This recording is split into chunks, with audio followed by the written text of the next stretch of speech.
Raise your hand if you or someone you know has ever struggled with depression, anxiety, obsessive-compulsive disorder, PTSD, bipolar disorder, an eating disorder, postpartum depression, etc.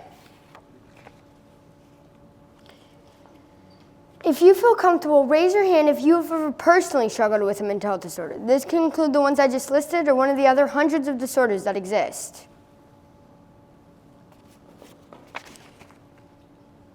You're not alone. 1 out of 8 people in the world struggle with mental health. That's over 1 billion people. 1 billion people. Can you even imagine that many people? I can't.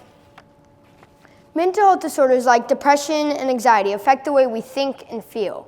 Imagine having something that controls the way you think, the way you feel, the way you act. Imagine a never-ending battle between logic and worry going on in your head. Imagine feeling in a constant state of danger. Imagine your mind telling you there's a threat when there isn't. Imagine thinking over and over, what if? What if the house burns down? What if the car crashes? What if we all get sick? What if my parents die? That's what anxiety looks like for me and millions of others. Now imagine being treated like a criminal for feeling that way. Imagine having no support or resources to help you. Imagine people calling you crazy or downplaying how you feel. These are only some of the things that people with mental health disorders deal with every day. That person is crazy and dangerous. Depression isn't a real illness. They have depression, they must be lazy and weak. I can't go to counseling. People think I'm crazy. He was really rich and had the perfect life. He had no reason to kill himself. Our society often labels people with mental health disorders as crazy, dangerous, lazy, or bad. Why is this harmful? Words like this can further exacerbate their symptoms and cause people to feel too ashamed to seek help. It can even lead to substance abuse or suicide. Movies, TV shows, and social media platforms such as Facebook teach us that this kind of language is okay. Movies and TV shows portray disorders like anxiety and OCD inaccurately and continue to stigmatize mental health. How many of you grew up when a language like this was acceptable? How many of you have watched a movie or TV show that portrayed a mental health disorder in a negative way? Have you ever heard someone say, "Last week I was feeling so depressed"? Or what about, "I'm so OCD"? Or, "Quit being a psycho, Becky." "Katie, you need to eat more. You look so anorexic." "My mom is so bipolar. If that happens again, I swear I'm killing myself." Depression, anxiety, OCD, anorexia nervosa, bipolar disorder, and suicide are not adjectives or catchphrases. These are real and debilitating disorders that millions of people struggle with every day. When we use language like this to describe ourselves or another person, it downplays the experience that the people with these disorders face every day. People use this kind of language casually without realizing the harm that it causes. Instead of saying, "I'm so OCD," you can say, "I'm very particular about how I like my things." OCD is not a word used to describe how meticulous, clean, or organized we are.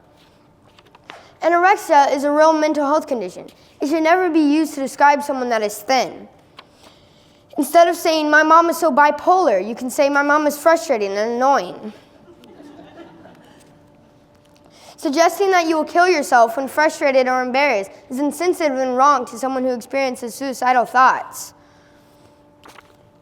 Stating that you are feeling depressed because you feel a little bit sad is no match for people who are dealing with depression. These are all very real and disabling disorders that impact a person's quality of life. Let's change how we talk about these disorders. It's that easy. Let me ask you a question.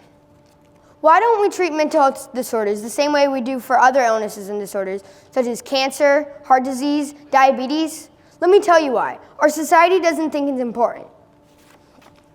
Over 48,000 people in the U.S. died by suicide in 2021. That's approximately 132 people each day, or one person every 11 minutes. More than 1.2 million people attempted suicide in the U.S. the same year. That's one person every 26.2 seconds. Almost 800,000 people worldwide die by suicide each year. That's one death every 40 seconds.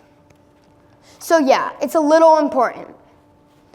I don't understand why people aren't doing more about this. One of those 800,000 people could have been your mom, your dad, your brother, your sister, or even your child. I'm angry about how many people's lives have been lost or impacted by depression and suicide. We need to do more. We need to reduce the cost of counseling services and make it available for all. Everyone deserves the best quality of treatment, so we need to advocate for more providers to offer a sliding scale or to accept things like Medicaid. Just because your income is lower does not mean your care should be low quality or poor. No one should wait weeks or months to get in with a counselor or mental health professional. All insurance companies need to cover mental health services at 100% for both kids and adults. There needs to be more community-based resources, such as support groups for individuals that are free and meet regularly. We need to talk about it more at school and work. We need to normalize it within our communities. We all need to care about mental health. You're probably thinking, I'm only one person. I can't change anything. Or I don't have a mental health disorder. Why do I have to care about it? Those are lies. We all can make a difference. Let's be part of the solution. You can volunteer at a crisis hotline. You can donate to places that offer income-based services. You can treat people better.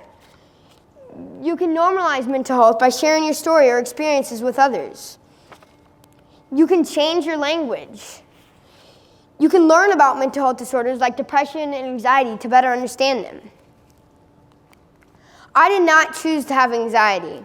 I am not trying to make it harder. This is not my fault. I am me, not my anxiety.